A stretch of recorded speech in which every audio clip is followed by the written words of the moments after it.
Ejeliba mama Igbo abịadola mo Egwu ndị nna wisi nwanne abịadola mo egwu ndị nna egwu mejeje mbe jokoro egwu tinye nna mo egwu ndị nna ụmụ Igbole abịadola mo egwu ndị nna ajejetugo onye titunugo baramata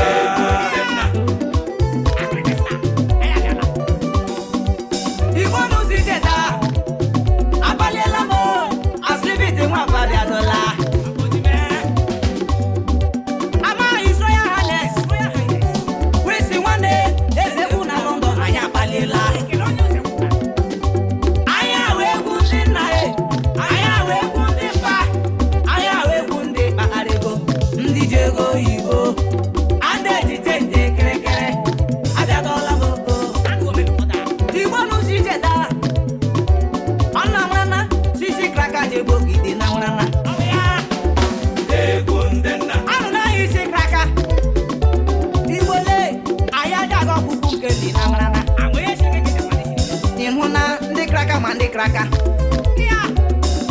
egwu ndị nna onye eze ememe ibegogida pinyama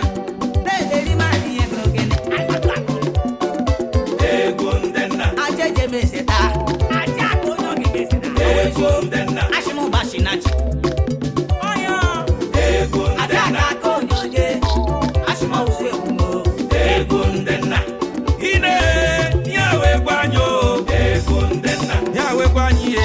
ma wegwu ndị kara aka egwu ndị nna ụmụ Igbole abalila m egwu egwu ndị nna Wilson nwanne ya wuzi egwu anyị egwu ndị nna na Chimebole egwu ndị nna Injinia Jackson nna m aka bara nkwa ya egwu egwu ndị nna Infinity Studio ebe anyị ji aka ubongo egwu ndị nna egwu ndị kara aka ụwa ka na-anụrụ olume egwu ndị nna ihe ahụ egwu ndị nna sọ egwu ndị kpọrọ mpiri egwu ndị nna egwu ndị nna Honorable Prince le àwọn ọdún nzele egwu ndị nna omenne jijadola iwezi enyi mo egwu ndị nna egwu mejeje mbejoboro egwu m jija nọ London egwu ndị nna Ejeliba mama Igbo abịadola mo egwu ndị nna Wilson nwanne abịadola mo egwu ndị nna egwu mejeje mbejoboro egwu tinye nna mo egwu ndị nna ụmụ Igbole